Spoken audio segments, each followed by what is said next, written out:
I'm waiting for this to come in. I haven't streamed in a long, long time. So this should look good. I guess we're rolling. Yeah, normally what I do when I'm streaming is I stream games. Decided to kind of. The truth is, my hardware is not set up to be playing games. I have a actual console PC for gaming. It was originally for like animation and stuff, but I built it in like 2008, and then I think I updated it in like 2011. Point is, it can't really play any games, and this laptop, while wonderful, can't really support a lot of the games that I'm trying to do. So I kind of stopped and I went back to playing console games, and I don't have the equipment to play like my PlayStation games and my Xbox games um, on OBS through YouTube and all of that stuff. So I just haven't been doing it.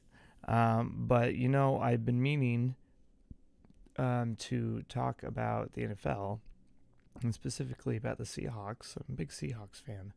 Um, and let me just make sure everything is still good. I had so many problems before. Um, but I gained some anxiety. I'll get through it. Um, I just people have talked to me about sharing my thoughts about just football in general, and then about Seahawks in general. And I post thoughts about it all the time whenever I get antsy. So here we are. The Seahawks are currently about to play the Ravens, which happen to be my AFC team. Um, I liked the Ravens because of the Edgar Allan Poe reference. I like the color purple. I also like the Ravens because later they added Lamar Jackson, and I like the running style. I like the commitment to special teams, which we get with John Harbaugh, and he's been there for the longest time. I like the legendary defense that they had back in the day. Big commitment to running the ball all the time. Always love the Ravens. They're not like I'm not connected to Baltimore in any way. Just happen to love the Ravens, right? It's just one of those teams. Like I really like the Vikings. Um, so I'm excited to play them. They also happen to have a really good defense. I believe I read some stat, and I could probably try to find it, but I'm gonna wing it. Since week 4, they're allowing like 12 to 13 points a game to opponents, and I think the Seahawks are right next to them. Um, and of course, that's strength of schedule, but the Seahawks' strength of schedule as well, which the Bengals were in there, and I believe the Bengals were in there for the Ravens as well. But the difference being that the Ravens, or no, maybe the Bengals were week 2 for the Ravens. I'm not quite sure. At any rate, it's going to be quite a challenge to play them because they have an incredibly good running game. Even if Gus Edwards is hurt, their leading running back, it sounds like he might have rested on Thursday or on Friday, which is today. So hopefully, I mean, we don't want any player to be hurt, but it's not an in-conference game. It's not a division game for the Ravens. So maybe they're like, he's one of our leading running backs. We don't want to hurt his ankle. We need him for later in the season. We should rest him, right? And they put in a guy who's not quite as good at reading gaps and as good as pass blocking and things like that, or maybe they bring him and they don't have him for certain routes, like they decide not to run power plays, therefore he doesn't get under that ankle as much. So it could be a benefit to us in some way.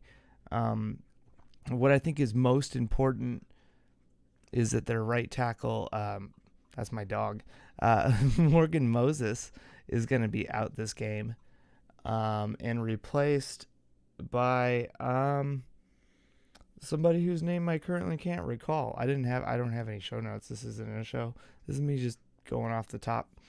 Um, but that might help Boye Mafe. Most importantly with Boye Mafe is whenever you get somebody who's really excited, right? Like, yeah, this is working really well. A few things can happen. One being you don't take your opponent seriously, right? You get bored. But I think with something like a pass rushing position, that tends to not is a thirsty boy. That tends to not happen because you're a thirsty boy at the pass rushing position. You want to get as many sacks and as many stats as possible, especially because he could be in a position to get a defensive player of the year recognition. If he can like kick it into a gear, right? And considering that Lamar Jackson has been under a lot of pressure because he likes to hold on to the ball to get explosive passing plays, and he also has a tendency to fumble the ball. I believe I misheard it, so I'm not quite sure. I believe I heard it on Hawk Talk, or maybe it was one of the other podcasts. There's a great Seahawks podcast everywhere. I recommend that you check them all out. I'm not going to list them all. But Lamar has fumbled 8 times and lost 4 of them. I believe that's what I heard. I didn't check. So that's a great opportunity for Mafe to get in there and get his arm up the Cliff Averill strip sack, with that right tackle missing, right? If he can get his left arm up and around. But by doing an over pursuit to get his arm up and around, that's what I'm concerned about, is if he gets too excited because, like, yeah, this is my opportunity, right? If he's not patient, what could happen is that right tackle gap, if Bradford steps in for Haynes, or if Haynes is in there, because he might be coming back, Phil, I don't know if... sorry, I'm mistaken. Wrong side of the ball. If that right guard spot and that right tackle spot are out of sync, when Mafe is over there trying to overcommit outside on that 5-tech spot, if he's going out there, Lamar might try to take advantage of going into that big gap and just hitting that hole to do his Lamar Jackson thing. So here's my thoughts, right? Here's what's interesting. We have a couple ways of attacking Lamar Jackson when he does this, because this is the special thing about Lamar Jackson is most quarterbacks will do this and then they'll make a guy miss. Well, we have specifically for the right side B and C gaps, we have Jamal Adams, and he's finally healthy and he looks great. Jamal Adams has a specific way of tackling that drives me up a wall. And it's actually harmed him, I think. I don't know for sure, because I think it happened in practice. He does the shoestring tackling, where a lot of guys wrap up, right? But I think ever since, he's always kind of done it. He's been a full player, right? He can tackle in any single way. He'll wrap around the waist. He'll go up around the chest if he needs to, and not take you down, but he'll get in the way, right, and do a strip and block you up so somebody else can get in the way. He'll do the shoestring tackling, right? So he's not going for the knees and he won't get the penalty, but he'll get the shoestrings. But ever since he blew out his shoulder, I feel like he always goes for the shoestrings, because then he can protect his shoulders and not need surgery on the labrums. And last year, the 2022 season, he snapped his fingers, and then he needed to get surgery at the beginning of the season on his snapped fingers. And then at the beginning of camp, he immediately snapped those fingers again. And like, well, what are you gonna do? Are you gonna repair your snapped fingers and miss all the camp, and then come back in a couple weeks, or are you just gonna wear a cast? And he decided to just wear a cast, and he's like, I'm gonna just go in with one hand. And we didn't really get an opportunity to see how he was going to play with one hand, because he was in there sacking Russell Wilson and blew out his quad. And then, of course, he comes back this year, hands fine, got a chance to heal properly, the bone was set and everything, and everything is great. But if you're going up against a Lamar Jackson, it's different than trying to tackle the shoestrings of a Daniel Jones or a Russell Wilson or a different mobile quarterback like Dobbs, which I think he missed Dobbs on the flat. I don't remember. He's missed a few people on the flat, which it's going to happen, right? When you're going really aggressive and you know that all your boys in the background are, wolf packing up at him. That's great. But you can't do that with Lamar Jackson because Lamar Jackson can always make the first guy miss. So you can't be the first guy he misses by being the over pursuit. And what I mean is, you can't.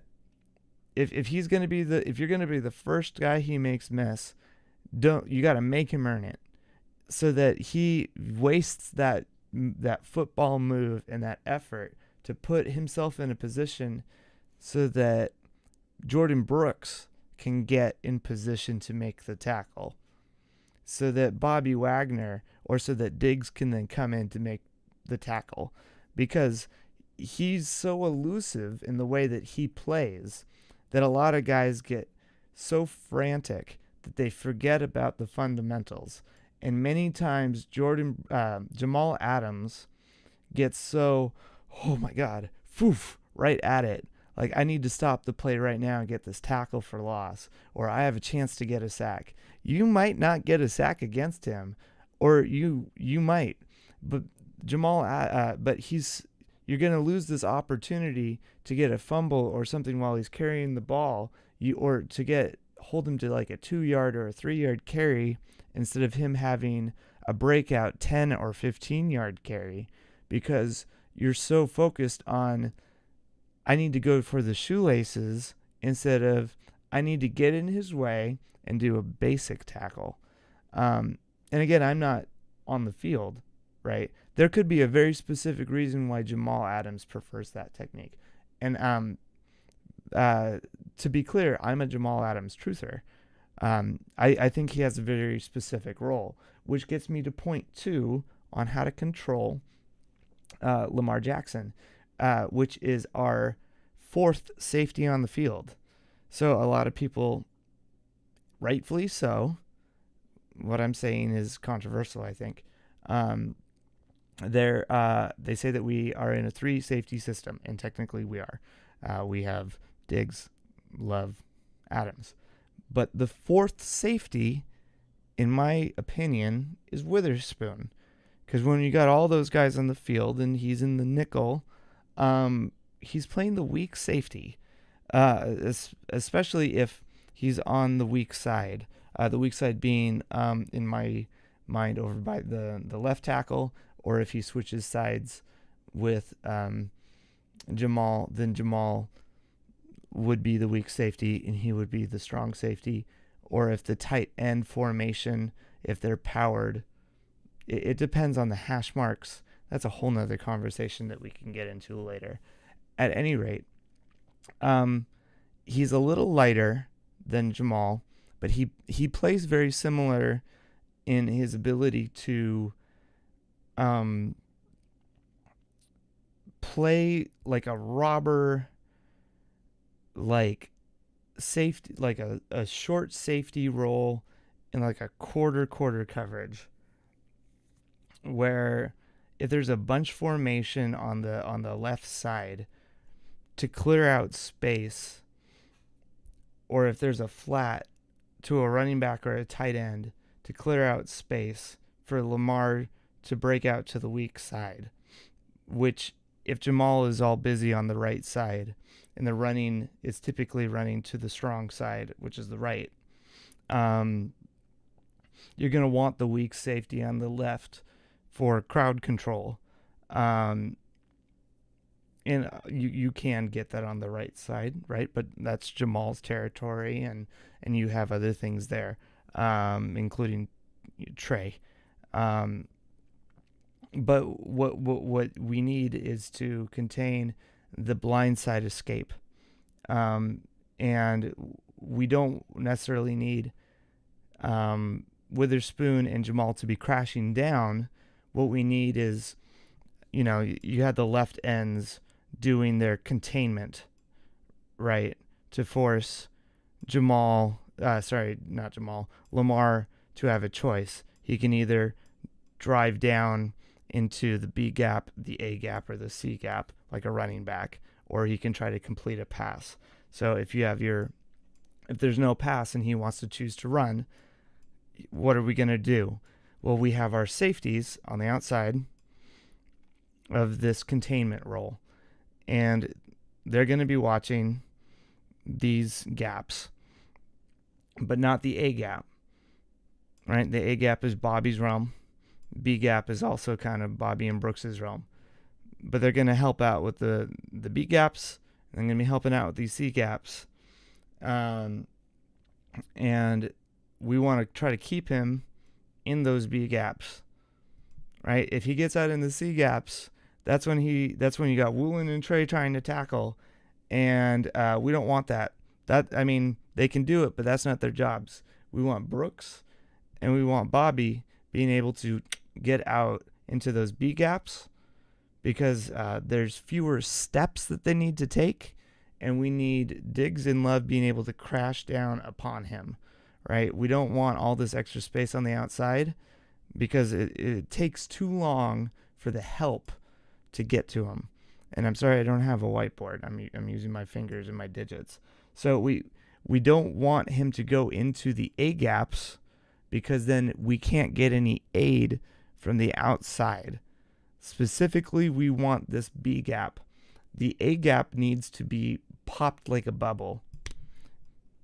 And Brandon Meebane used to do it all the time, where he would pop the bubble. You want this center to be inverted and crashing into the quarterback or into the running back, and forcing a whole chamber of their stepping patterns and outlets to be gone, right? Because you need to force them to have specific steps within the pattern of the play to be eliminated and to then go to, so that the defenders in the defensive backfield know where to go ahead of time, to save yourself steps, because you only have so much time to get to Lamar. So in order to beat Lamar on his scrambling plays, my proposal is we need to focus on Williams and Reed crashing those A gaps really hard. And maybe we send Bobby in there too, just the three of them, right? Pump that gap, create a bubble, and then he has to choose between the B gaps on either side. It's going to depend on the hash marks, to be honest. If I was Lamar and we're hash mark left, which would mean far side is to the right, you have all this space, and near side is left, everything is really tight, right? I'd probably, slide a protector to the right side, and then I'd probably try to create space onto the right side, Jamal's side, and then try to get open over there, and that's my safety outlet for escaping. Or it could be my counter, so counter back. So if all the defenders are crashing, so you want to force him to, by popping into that. It's a binary choice, so he doesn't have that option of stepping up and being able to count out which choice is numerically more advantageous. You want to say, okay, he has put the strength of this far side at, let's say, we got six blockers on this play, and then we got 4 blockers on this other play, and he's over here. He's trying to run right after the passing play has broken down. And, of course, blockers are downfield too, right? You just got to wait till they're 5 yards within. So he and some of them are flankers, right? Especially the the Z. The Z is the flanker on the right side. So especially in this scenario, if the hash is all the way on the left, and then he's far right, and you're trying to create space, like on a sail route, it would, or like if he's doing like a post, it would make sense that he would be flanking to create space for the quarterback that's scrambling or running a draw to create an opportunity for him to get an explosive run. And at any rate, in that scenario, then the safeties who are creating the containment that I was referring to, either, right, the left ends are containing, defensive tackles are crashing, the outside safeties, Witherspoon and Adams, who are containing by watching the B and C gaps, they have an advantage already by knowing, hey, we're near and we're far. Since the A and B gaps are there, I only need to watch these two. And since there's all of this space, all I need to do is count how many blockers I have. And then by counting how many blockers I have, I know that the guys behind me, because they're counting how many blockers I have, they have their role. So let's get to that. So on this side, the far side, the near side, if Diggs sees, hey, because he's all the way back watching, and this is where it gets to, you need to be able to read ahead of time, right? And why safeties, and the free safeties especially, are underrated and they need to get paid like quarterbacks.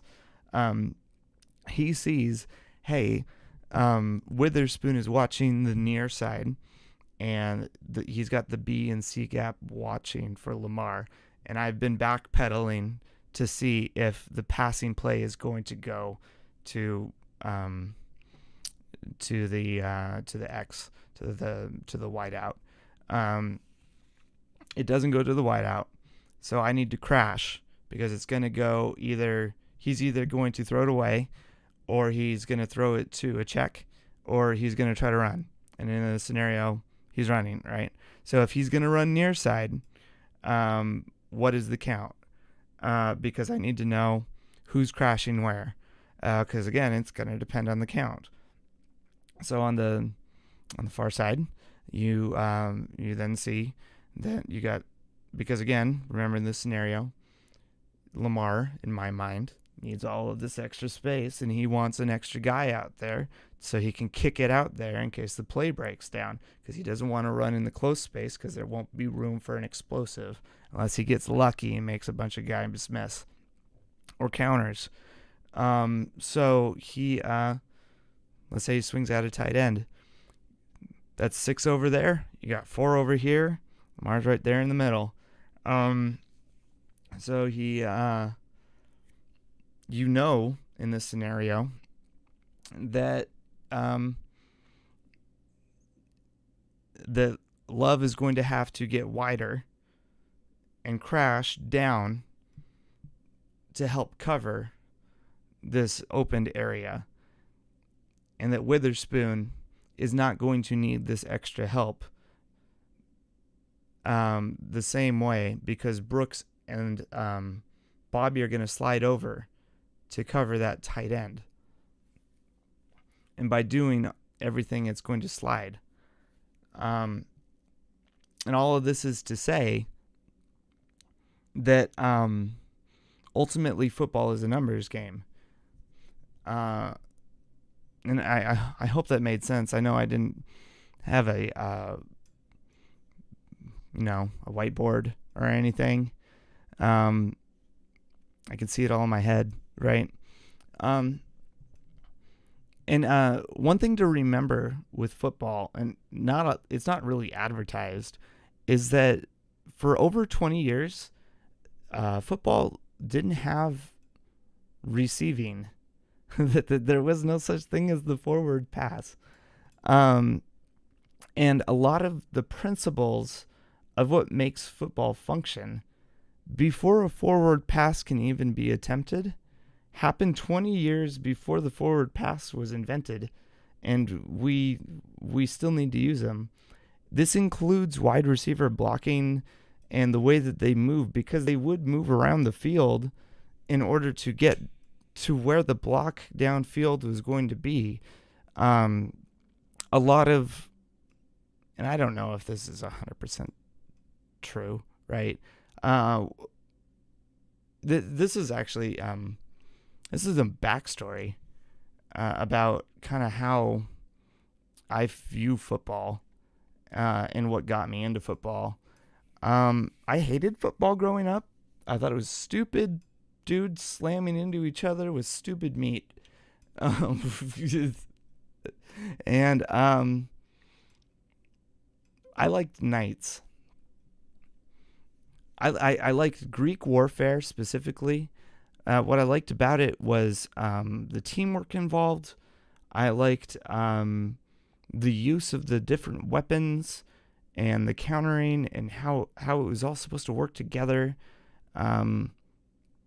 I liked the different formations and how a formation could completely change the outcome of an infantry unit and make it so that they could survive where they weren't supposed to.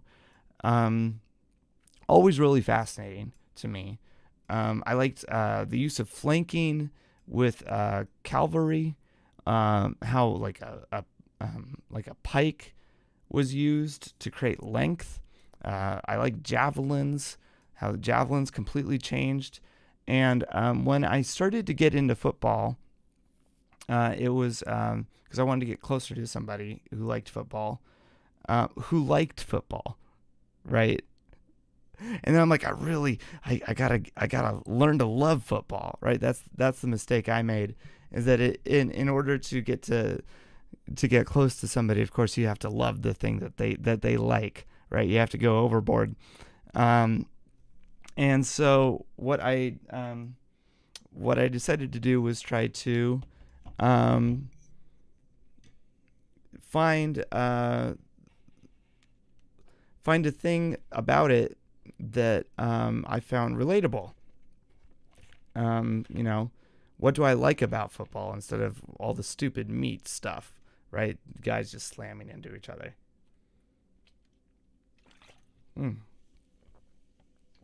And you know what has a lot of slamming into each other? Greek warfare. A lot of that. Whole lot of that. Come to think of it, a lot of war. A lot of tactics. And when I started to look at the offensive line, I fell in love with the offensive line. I'm like, I gotta look at the offensive line. I want to know how that shit functions. I want to know how that shit breathes. I'm gonna start there. I like the way that the hands moved, right? Specifically, I like the way that the legs moved and how they had to work in accordance. And it occurred to me that the ball carrier is the tip of the spear. Have any of you seen the movie 300? Read the graphic novel? See, when I was in junior high, they taught me about King Leonidas. Is Leonidas? I haven't read up on any of this in forever. Spartan king, Persian Empire's coming. Xerxes, he's like, sends a messenger. Hey, you're gonna kneel to me, king. Leonidas is like, fuck no, kicks him into a hole. This is Sparta, rah, right? It's real events. And I got super into those wars at the time, which I can't remember any of it really, because again, at the time I was like 11, 13. But I would go to the library in my free time and after school, and I would read all the history books related to it, and then I would go to the public library and read up, and then when the internet became a thing, I read up on it. Became a more prevalent thing. I'm not that old. But I started to realize that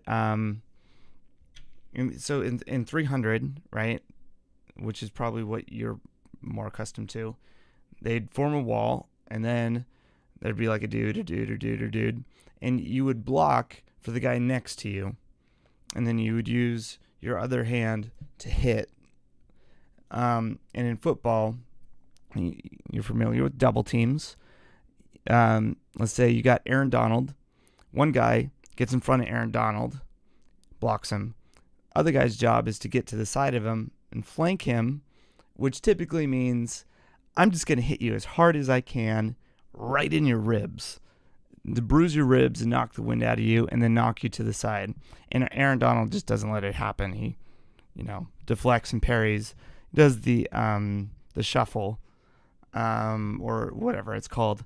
But a lot of guys just get fucking blasted by the offensive line. And then they complain about, chopping and things like that. But the quarterback and the ball carrier in the back, and even blockers in the back, they represent the second row of let's say the Spartans in this area. So there would be a row that would block the oncoming assailants, right? The defenders that would be coming, right? And then they would take the spears from behind after a gap would be opened up, and then they would strike at the enemy, and then the gap would close again. They would line up, and then they would be like, we're attacking that bitch, and they would hit, create a hole, strike, and then that's how they would move through a group. And that's kind of how our offensive lines function. That's how a running attack would function, is we're going to hit that bitch, hit that bitch, hit that bitch, and then knife or javelin, spear our way through defenses. And I say javelin because the function, or spear, the function of throwing a football is actually kind of similar. The overhead, the release, the way you hold it, right? You the way you spin it, right? You can get this arc that's very beautiful, and you have to release it a certain way, certain velocity. The function is very similar, and it wasn't until I realized that I was able to throw a football. And before that, it was a pure knuckleball for some reason. But once I realized you have to arch it like a javelin, right? The function, very similar. You have to use your legs and stand a certain way. It's all kind of beautifully set up. I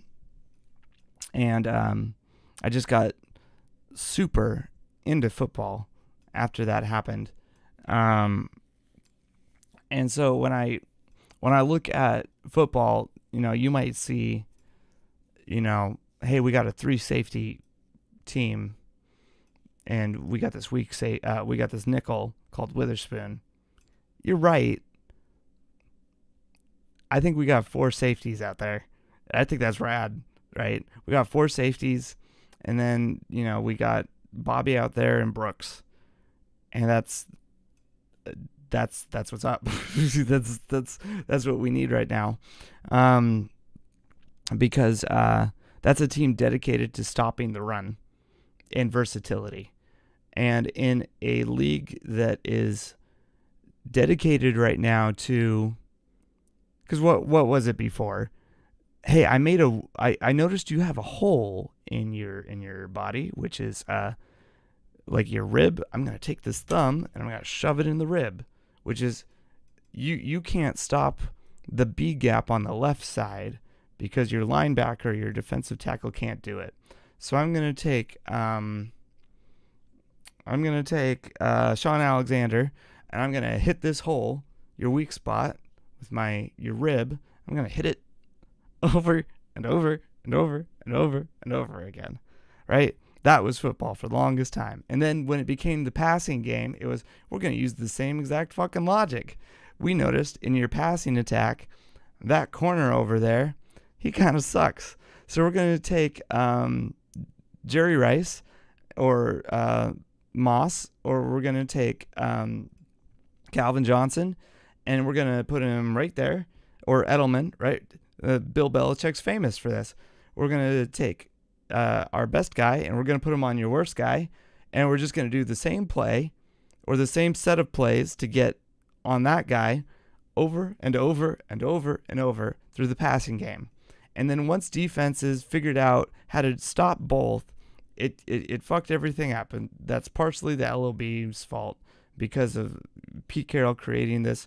Well, we're just going to simplify everything and force you to play our game, where we're not going to have any holes.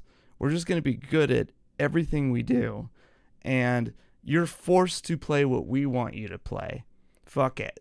Right? If you're just gonna decide you're bad there, we're gonna hit there, then we're just gonna do what we like to do and be really, really good at it. Teams then decided, I'm sorry for the cough, I'm still recovering from COVID. Teams decided, well, I guess we're just gonna have to get really, really versatile. And that's the Sean McVays, the Mike Shanahans, the Kyle Shanahans. They didn't have a choice because they were just like, teams were then just going to build super teams of like really athletic players who are really good at doing like very specific teams. We're just going to, as Goku said, I'm going to beat you up, right? We're just going to get really, really good at this specific thing. Well, okay, we're just going to have to out-scheme you then. Who would have thought, right? But now you can afford to do it. You can build teams to do it. You know, back in the day, the guys that go and play their football, they do their doubles, and then they go and do their plumber jobs, right? Except unless you're really, really good at it. So now you have this huge opportunity, and before, that dude sucked. Well, now, teams don't have guys where that dude sucked. Everyone's really, really good. I'm sorry, guys, in the old, like, especially in the 70s. I'm sorry. A lot of you guys sucked. A lot of you guys sucked, okay? Today's guys, they figured out, like, hey, if we eat correctly, we could be pretty good if we eat the right food every single day. And if we drink water, that'd be awesome, right? Who knew? At any rate, these guys out there being superstars, I just got so worked up over the food and the gall of the previous eras. Schemes. Yes. So the teams are now creating all these versatile schemes that they started beating up on teams that started to be unable to be versatile. And so this is why I brought up the point of we don't have 3 safeties. We have 4 safeties because we need a player on the back end who is able to be that 4th player who can do it all. Because a team is going to say, well, Adams is going to be over here going back to the scheme. Remember, we're on the hash mark near side. He's going to try to run on the far side. You got a tight end over here. There's 4 blockers on this side. There's 6 blockers on this side. He's running right. There's all this space over here. Because the quarterbacks are so mobile, you need Witherspoon on the near side to be able to crash and watch that C and B gap. Because if he misses that B gap and Diggs isn't there to hit the C gap, there's nobody there except for Woolen.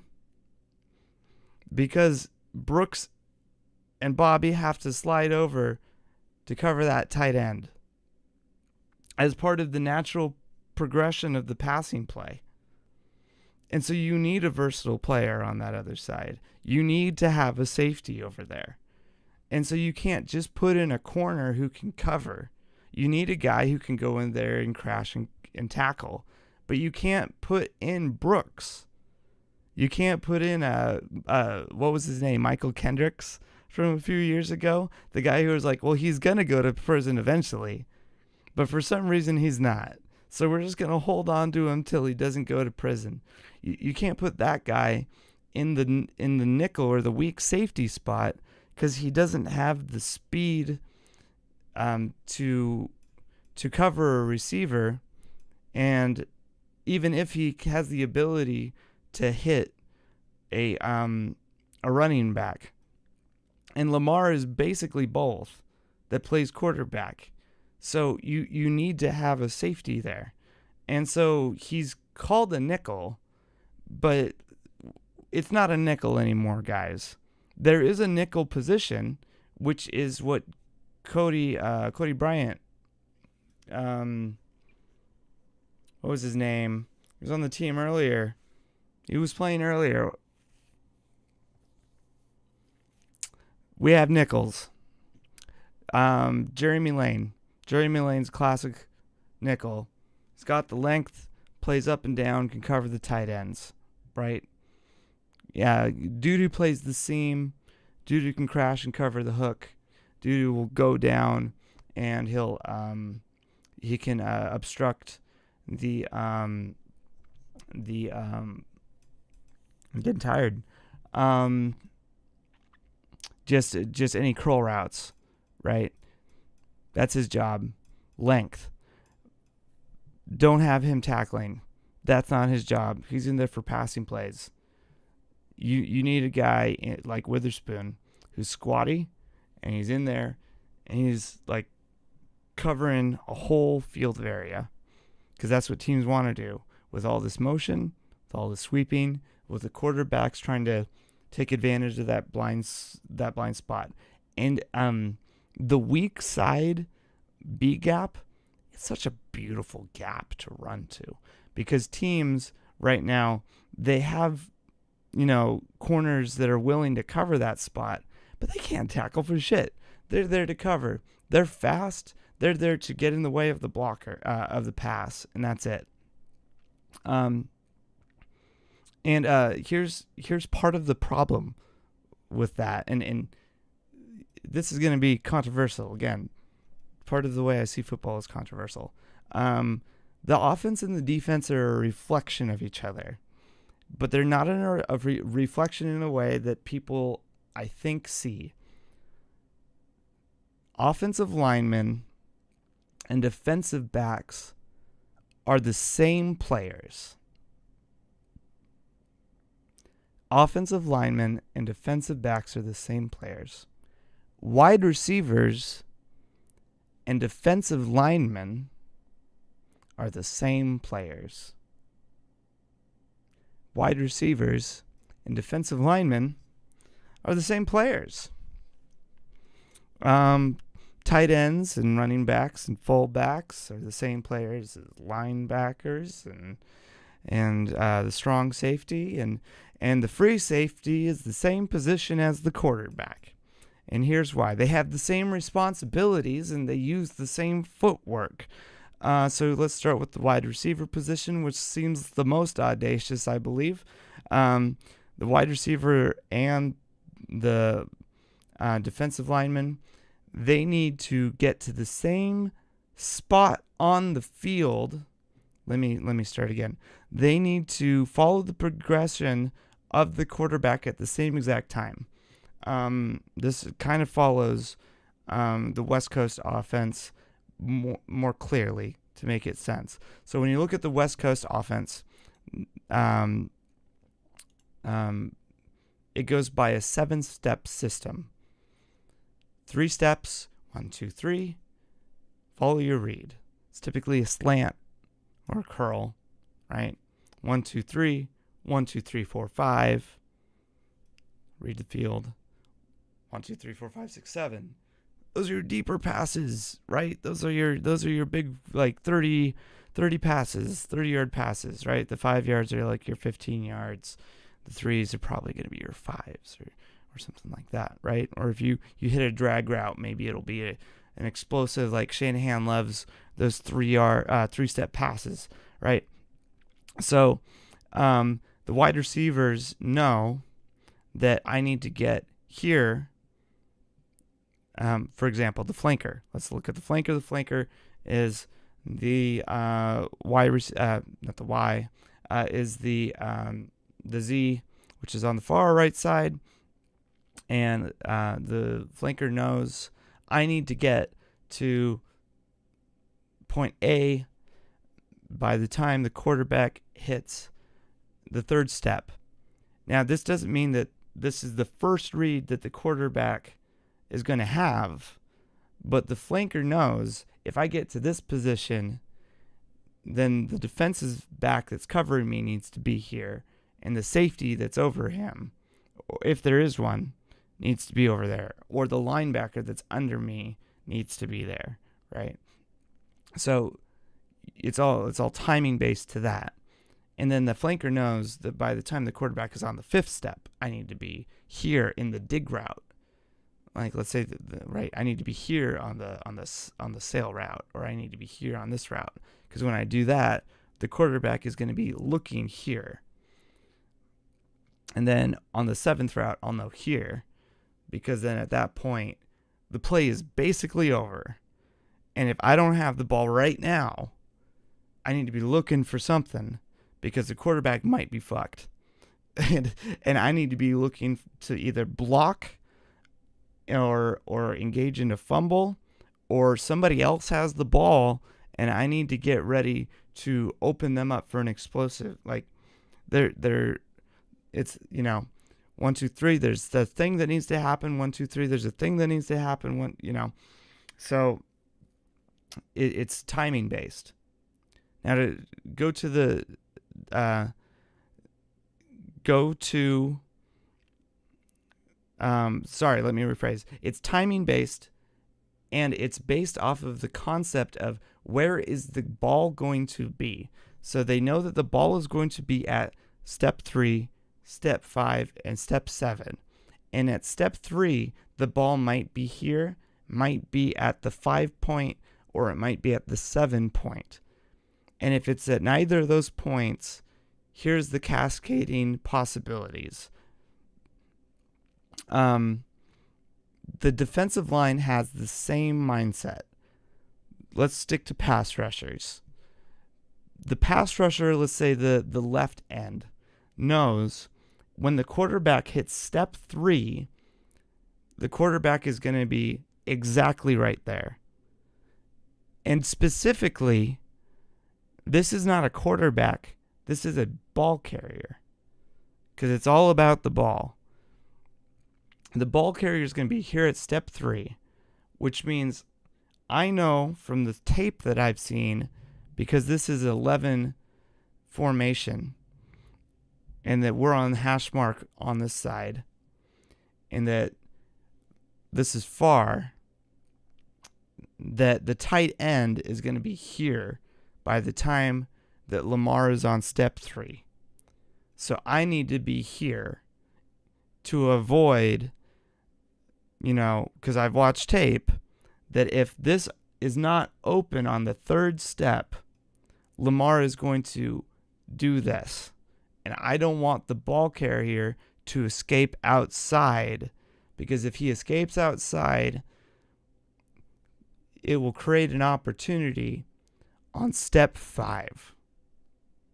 Because a lot of times people think the quarterback is going 1, 2, 3, 4, 5, 6, 7 straight back. But that is not always the progression of the play. The quarterback, their feet naturally are trained to follow a progression based off of pressure. So a lot of times you'll see quarterbacks that come out of college and high school. They have a very direct, straight back 1, 2, 3, 4, 5, 6, 7. And if the play is going correct, that's what you want to see. But a lot of times, you'll see with Tony Romo and Rivers and all those really, really good pocket presence quarterbacks, they'll anticipate 1, 2, 3, 4, 5, and they'll start moving, right? They can already see, hey, I'm on step 3, 4, 5. It's not the best. Russell used to do it. It's not the best. They start to cheat, but it's because somebody is crashing on them. They have to. And that's part of it. And it's part of the training of their footwork drills that they do in the off season. It's Peyton Manning would do it all year long. And Ben Roethlisberger would stand there as a tower. Sure, you'd see some quarterbacks that would stand as towers. But a lot of quarterbacks, they don't want to get touched. And if they do, they want to slip right through. And Lamar can do that. in a different way. He's got like a little putter feet, right? He doesn't necessarily have that doom, doom, doom, doom, doom, towery, pounding feet that we're used to seeing from some of these strong arm quarterbacks. But he still has this like very rhythmic, very poised, underrated ability to understand where his feet need to be. And so if Mafe is crashing along that right tackle where Morgan Moses is gone, and he is so excited to get to Lamar, who is now reaching that fifth spot, and Lamar can sense that he is overbearing and he's about to hit that fifth spot too early, he might just, instead of hitting that fifth foot, hit where it normally hits. He might decide to slide in and crash. And by stepping in, hit where he needs to be.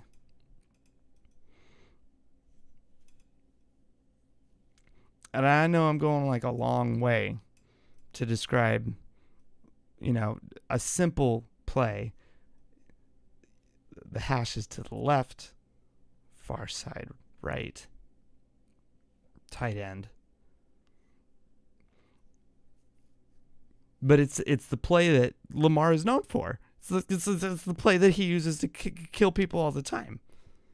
And the other thing is, if it switches to the other side, right, and then suddenly Witherspoon is on the far side, there's all this space over there, and now you have Witherspoon and Woolen and Diggs.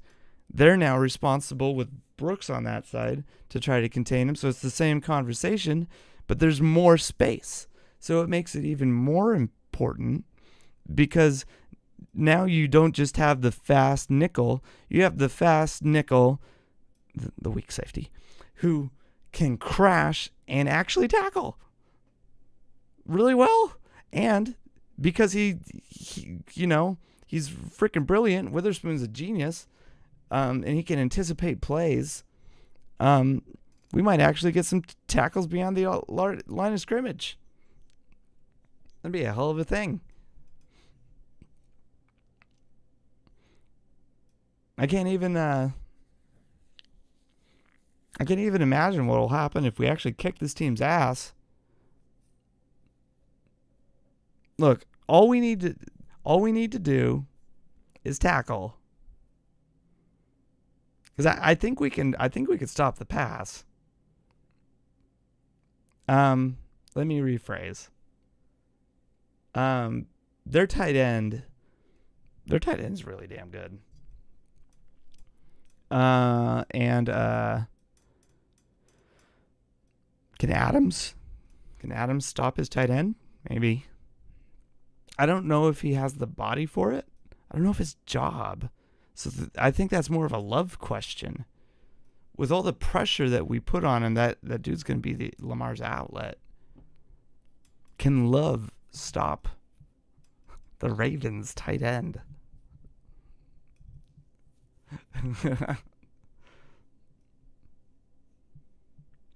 Maybe. I think it won't matter. That'll be like Adam Thielen all over again with the Panthers. If you can leave him one-dimensional, let him beat us with the tight end, then it really does just depend on our offense. Which comes to a whole nother conversation now, doesn't it? I guess first I should talk about Geno. Last game I was a little hard on Geno because he looked shaken. I've been a roller coaster with Geno Smith his entire career. When he first got drafted, I was not a believer in Geno Smith for one reason only. I didn't think he would succeed with Rex Ryan and the Jets. I thought he was a potentially good player who needed to be around a good organization that was going to coach him up and teach him how to, be a great player. Teach him how to, run, as a game manager, keep the game moving, move the chains, communicate, and be a leader. And he got Rex Ryan in the Jets. Killed his confidence. Apparently not. Apparently kept trucking. And when he was around, I didn't necessarily think too much of it. I was always on and I still am on the wagon of, you should draft a quarterback every couple of years, and develop him.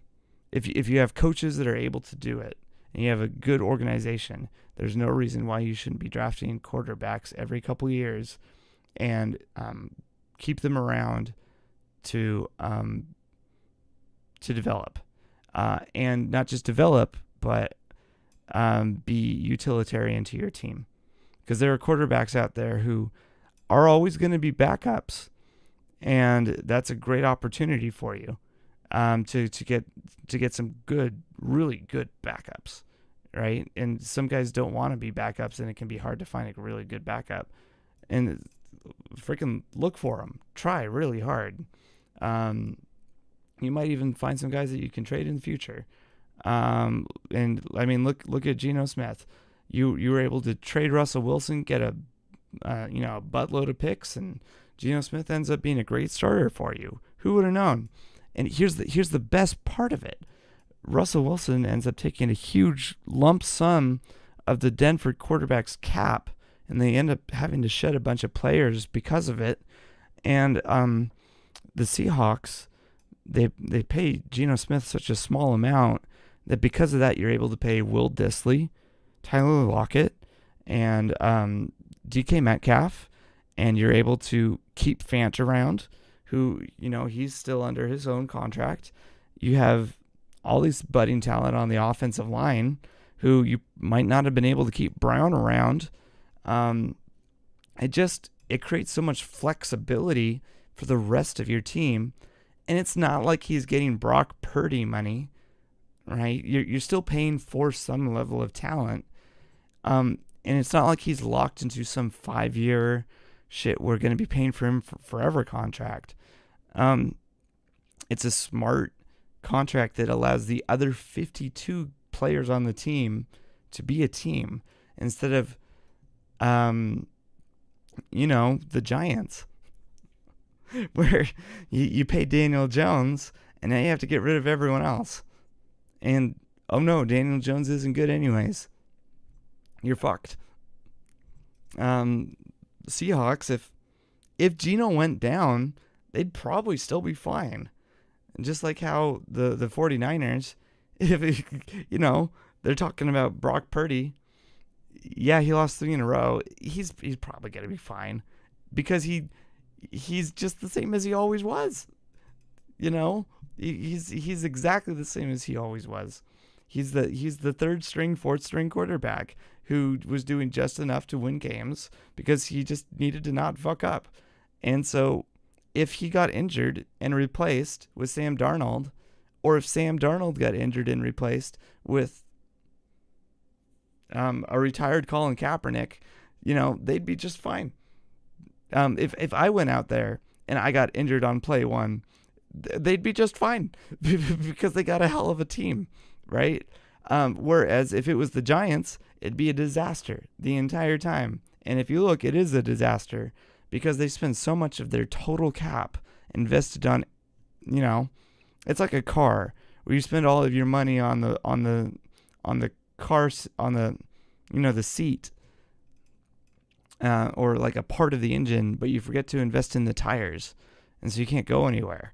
It's like Marshawn Lynch in Las Vegas.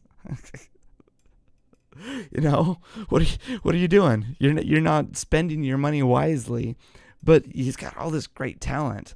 It doesn't matter what the talent is if you can't, if the entire unit is broken. Going back to the Spartan explanation, if you have a row of offense, a row of shields, but one of the shields is down, that man dies, the entire thing falls apart. And sure, there might be men behind, but it's still just going to shred you apart. You got to take care of your front line, and in this case, it's your cap control, and it's your ability to take care of the other 52 players.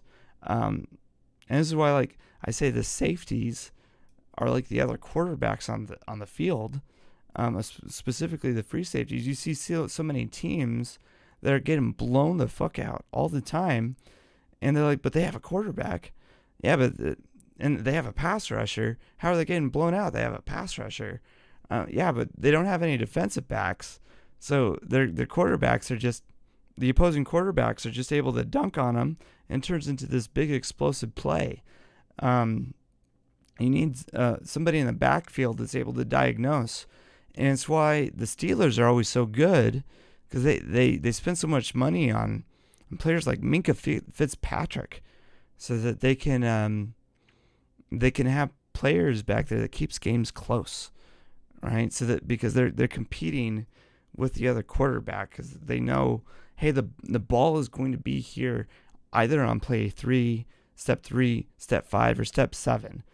And I'm going to hit there. I'm going to hit there, or I'm going to hit there. And I'm going to make sure that there is as little damage as possible, or no damage, right? And it's just, do you want to be able to have a car with tires or that can drive 400 miles per hour on rims, or do you want a car that can drive 200 miles per hour steadily, right? And that's kind of what the Seahawks have built with Geno Smith. Is they got a steady engine. Every once in a while, you're like, that should have been a pick six, right? But it's not like Russell Wilson, where you're like, hell yeah, he just made like 5 guys miss in the backfield, and he threw a touchdown while falling forward. Like the dude was horizontal, right? Did he do that twice? I don't know.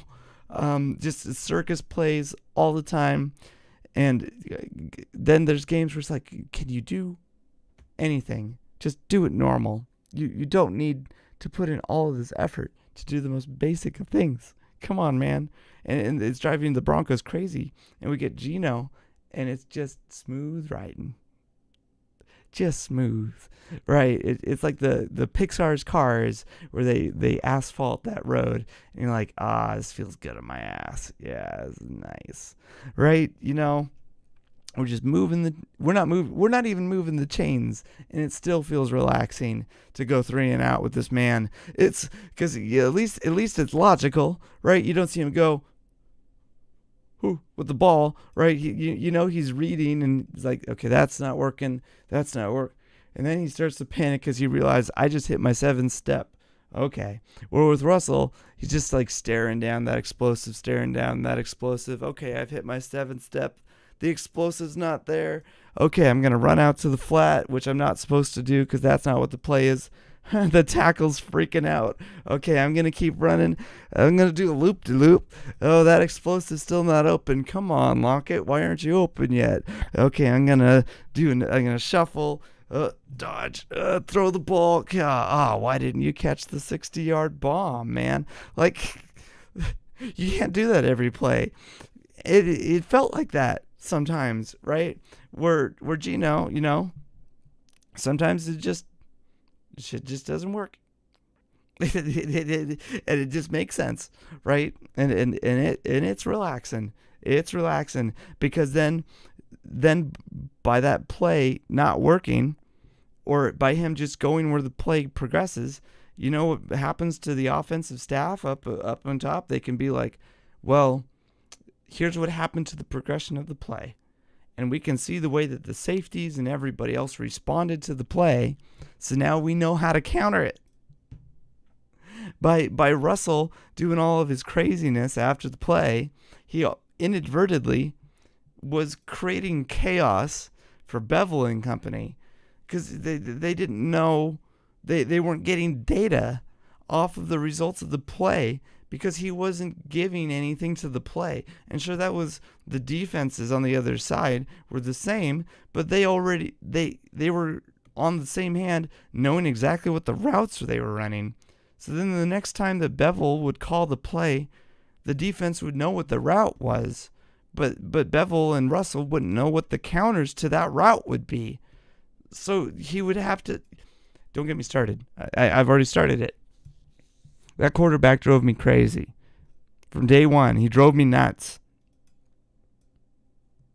He didn't respect the other 10 players on his offense. I don't love Geno, okay? But at least he respects that there's 10 other players on his offense.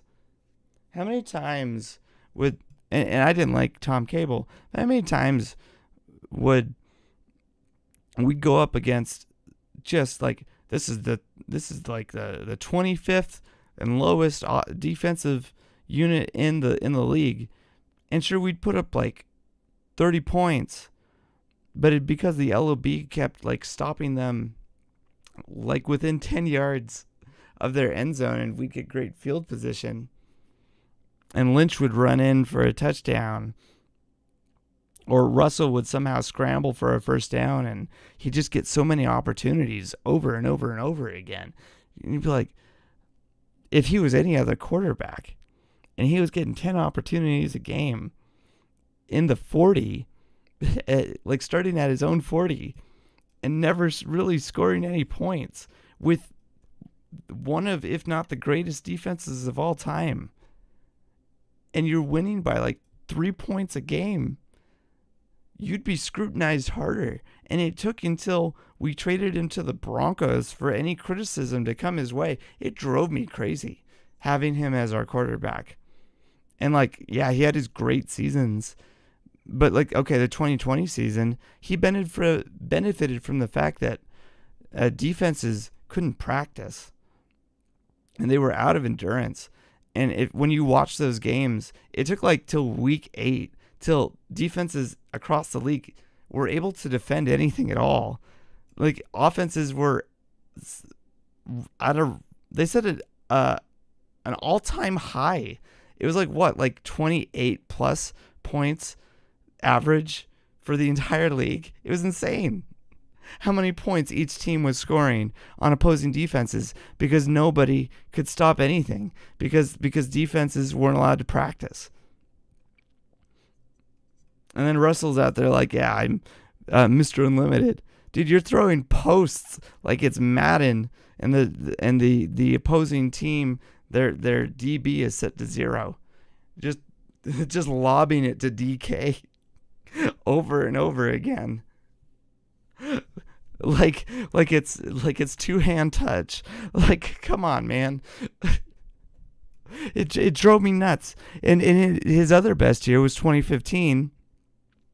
And it didn't even start till Thomas Rawls fucking started balling. And then it almost came to an abrupt end after the Ravens game, when Thomas freaking broke, and they acted like, he kept going.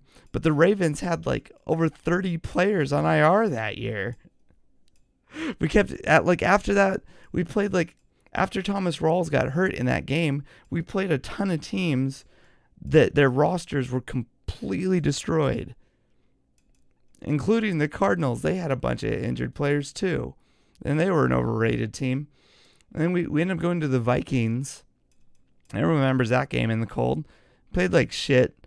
His best game was a game with the best play was the miss snap, right? Good on him. Actually, that's where the scrambling comes into effect. And then he cost us the Panthers game. Not him alone, but, throws a direct pick 6 straight to Luke Kuechly, basically, at the start of the game. Puts us in his giant hole right away. Just keeps fucking us over that entire game. Just like the pack. I don't know when this turned into a rant about Russell Wilson. I got some feelings that I just never got past. And so this whole arc, this post-trauma Russell Wilson arc, just me sitting back, watching people start to be like, I have some feelings about him, and I didn't realize. It feels good watching other people start to realize that actually not everything was perfect about Russell Wilson. Not saying he's a bad person, right? I just, as a football player, I had some problems with him on the field for a long, long time. and nobody would hear me out. And just like how no one heard me out about Tom Cable or John Gruden for the longest time, and now it's kind of, or Sean Payton. Nobody heard me about Sean Payton for the longest time, and it's all kind of coming out. I'm like, yes, oh, it feels so good. Oh, it feels so good. Anyways, we got this Ravens game coming up. We need to just take care of the football. I don't want to see us trying to do anything crazy. We need to focus on running explosives. And in my mind, so some people say running explosives are 6 yards. Running explosives in my mind are 4 yards. I know it sounds stupid. Here's why. 3 yards and a cloud of dust.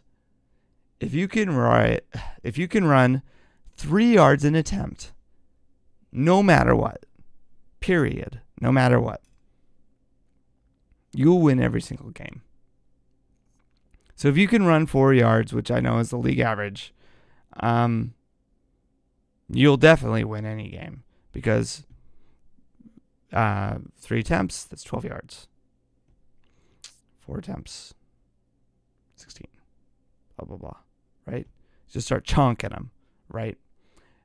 So what I want to see is no negative running plays. This is a good Ravens team. I want to see no negative running plays. Asking for no runs under 3 yards, no runs under 4 yards is too much. I want to see no negative running plays. I consider those sacks. Tackles for loss are sacks. It's the same. It's the same exact result. Tackles for losses are sacks. I want to see no negative running plays. And that'll get our average up. This means if Walker bounces, better be a damn good bounce.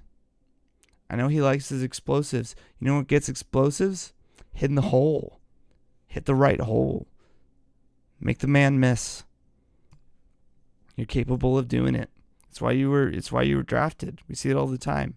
When you bounce, you're just making it harder on yourself. You're wearing yourself out and you're using up your football moves. You're creating too many steps. The more steps you use when you're running, the more steps are used by defenders to get to you. There's 11 men trying to get to you. And the more times you bounce, the more steps they can use to get to you. So quit bouncing. Hit the hole. Get to it. Unless, they're kissing asses. Hit the hole. No negative. And this isn't just for Charbonnet. This is also a Waldron thing. So that you got that split, strong run. I especially want to see this on. I'm curious as to how it will work in near runs where it's really tight. Right? I want to see how it works when it's really tight. That double halfback formation where they got the two guys split out right to Gino. I want to see one of those guys get a pitch. I want to see one of those guys get a pitch this game. Or an inside handoff. I want to see a fullback get in there on that B gap, pitch to the B gap as well. With the guard pulling, what is that called? A G shot? I don't remember. But with that formation there, we've already seen it. It's like that Lombardi screen, that Lombardi pull, where you pull them out and it creates a lane for the running back.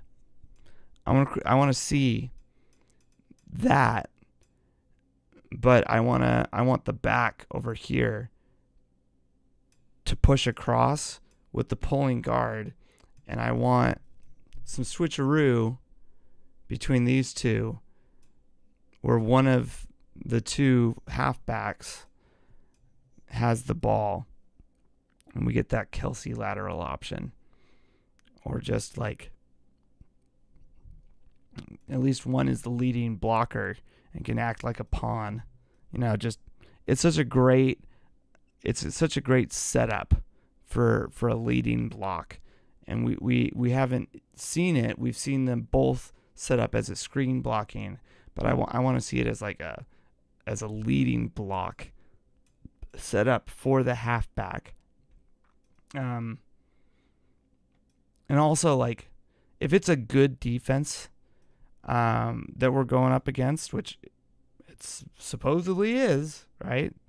Against strength of schedule, I want to go up against their strong safety specifically with that formation, and I'll punch him in the fucking face.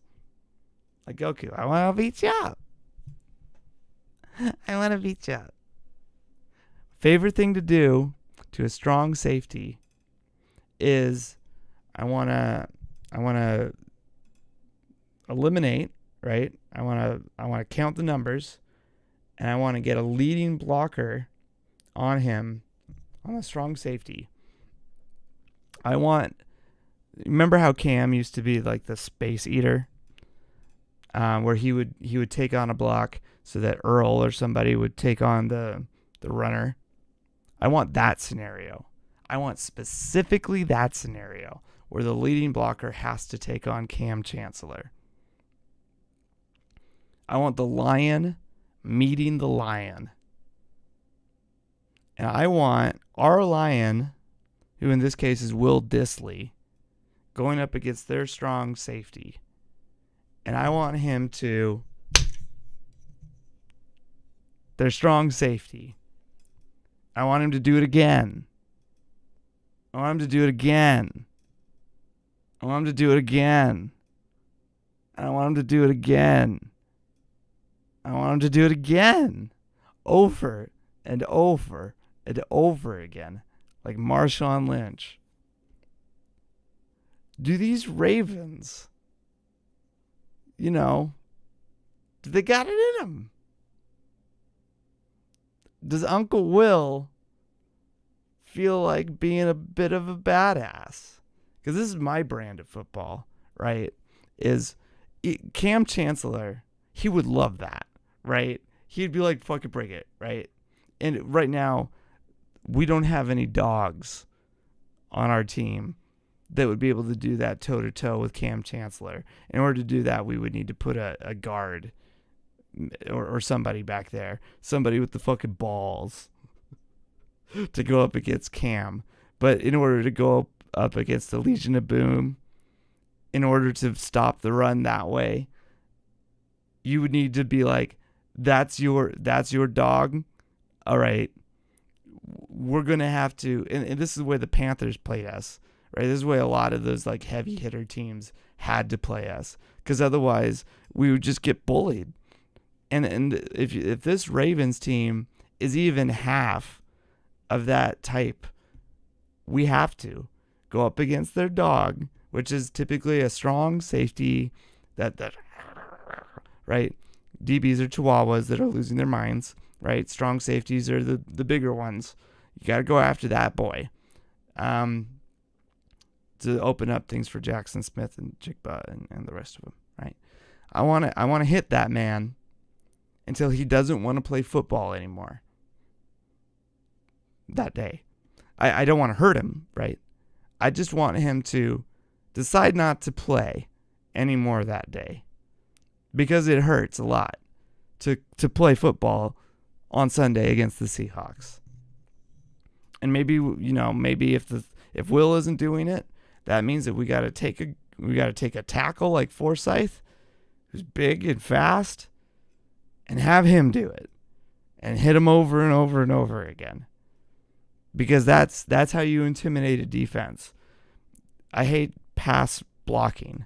I hate defensive pass blocking where they're just like, I'm just gonna step back, where they're playing press like a corner. That's like, I'm gonna step back and then I'm gonna follow the route.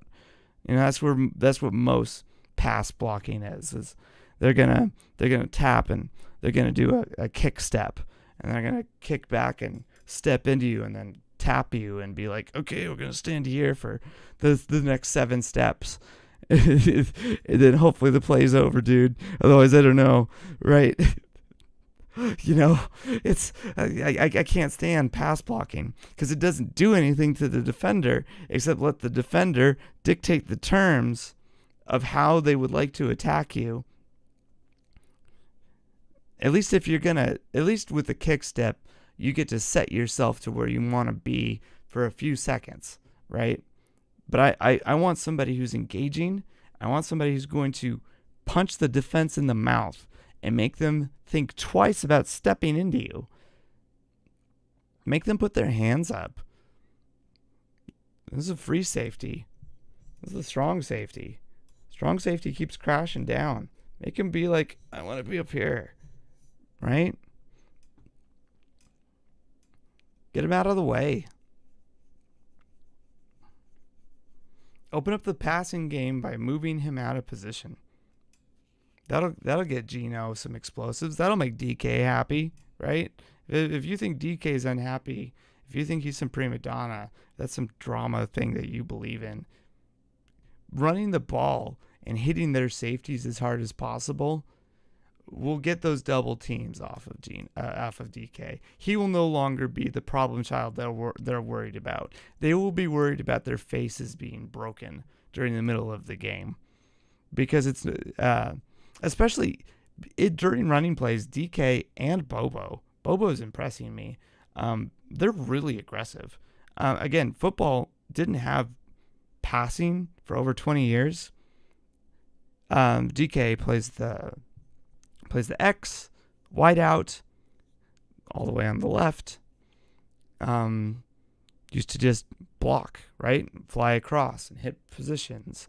The flanker used to be a flanking blocking position and fly across the side of the formation. I think the Y was added way later. I think the Y was added in the West Coast. Is that right?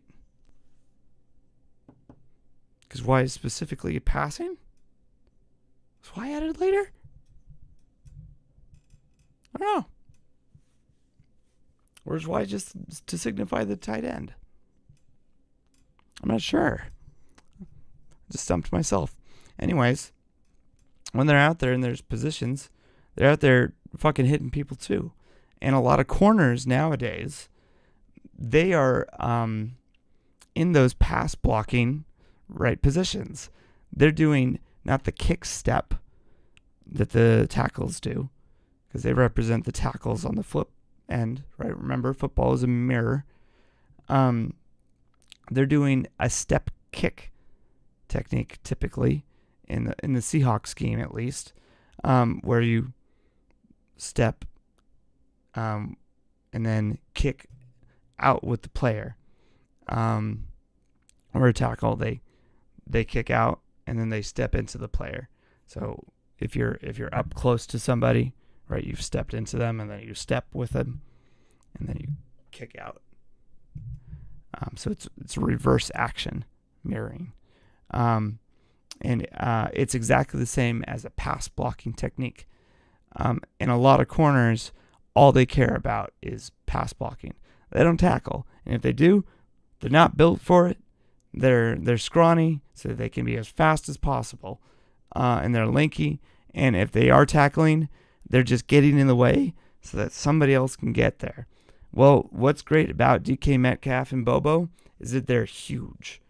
And so when they're blocking, these corners, if you're going after the strong safety and you're hitting that man as hard as you can over and over, and DK is the wide out and Bobo is the flanker, and you're hitting those corners as hard as you fucking can too, suddenly all of those DBs are not wanting to tackle and not being able to cover as much.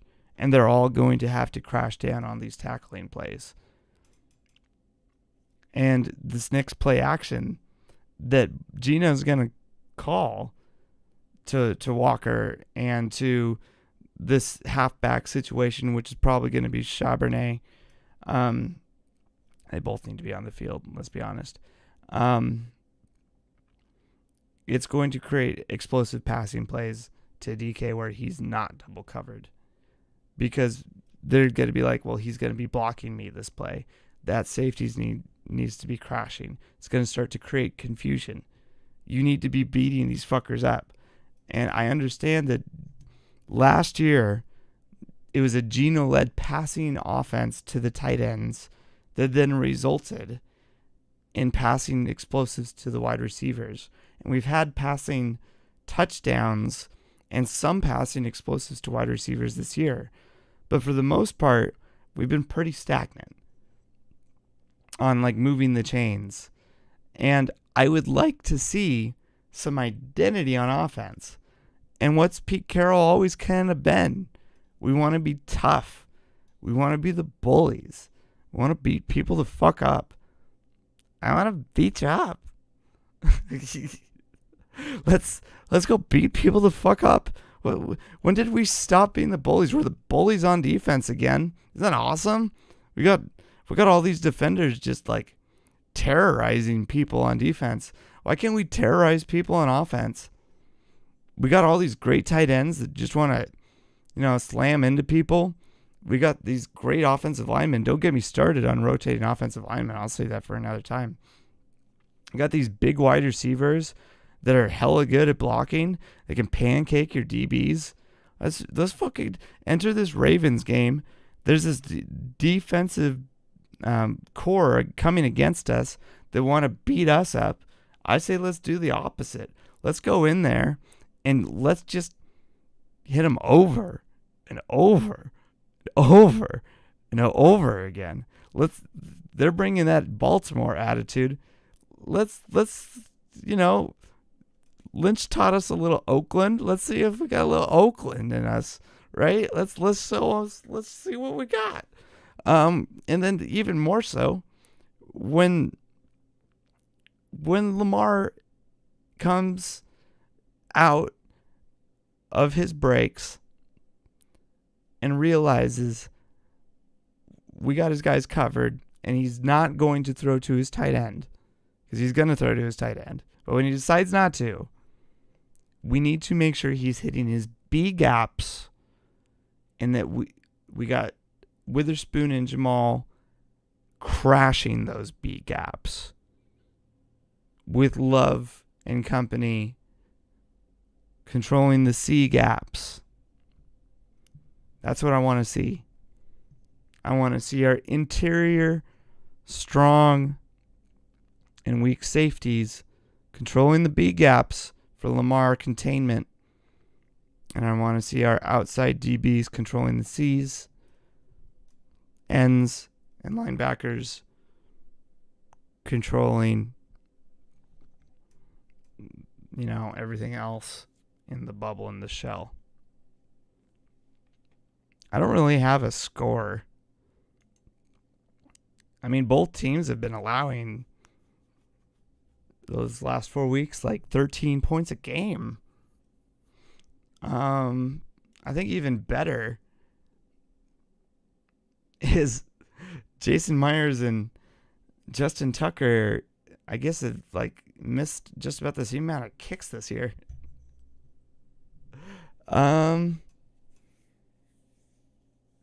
Isn't it also true that no one scored over 25 points on the Ravens?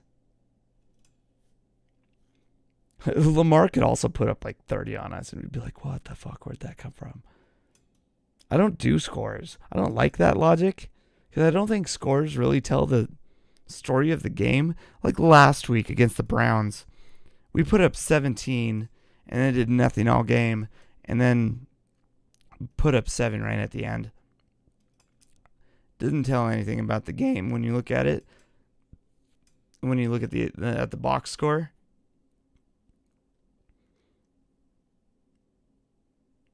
I'm rooting for overtime. I think we win And I think we win because of fumbles. I think Lamar's going to fumble, and we're going to take advantage of it this time, because that idea that he's fumbled 8 times and lost 4. I've seen the way he holds the ball. I don't have any footballs near me. He holds it like this. Like, normally you want to, hold it tight, wrap an arm around it. Dude holds it like this. Right? And that sets him up for fumbles all the time. He's running free-armed. If anyone's going to get a fucking fumble, it's going to be Lamar. Who's going to recover that shit? Oh. Who deserves? It's going to be Diggs. It's always going to be Diggs. He's got a nose for it. Williams get his first sack for the Seahawks. Bet he opens up a bunch of stuff for reads. What is it? He had some insane double teams rating for the Giants that opened up for Dexter Lawrence. I want to say it was like over 70% to like 90% double team rating for the Giants. They just opened everything up for Dexter Lawrence, and he was still getting home. It's insane. Jerron Reed's going to fucking love him. He's going to fucking love him. And it opens up for Bear. Imagine the 3 of them on the field. We might see Bear against Lamar. Frankly, I don't want to. But it could put Brooks right on the line too. Now I think about it, maybe I do want that. You'd get Jones, Jerron, Williams, and Mafe Brooks on the line all together. Am I counting that right? I'm always iffy on Bear. I'm bad at Bear. I always count Bear really weird. Anyways, I think that's all I got for thoughts right now. I didn't really drink any water before this. Got this dry ass cup. I'm sure I'll have more thoughts later in the season. You can like and subscribe if you want. Always follow me on the Twitter at @prosed_edda. If you really want, you can follow me on Instagram. I'm not really there. I appreciate your time if you decided to listen to this. I'm really excited about the Seahawks season. So I probably will post more videos like this. I will catch you guys around. See ya.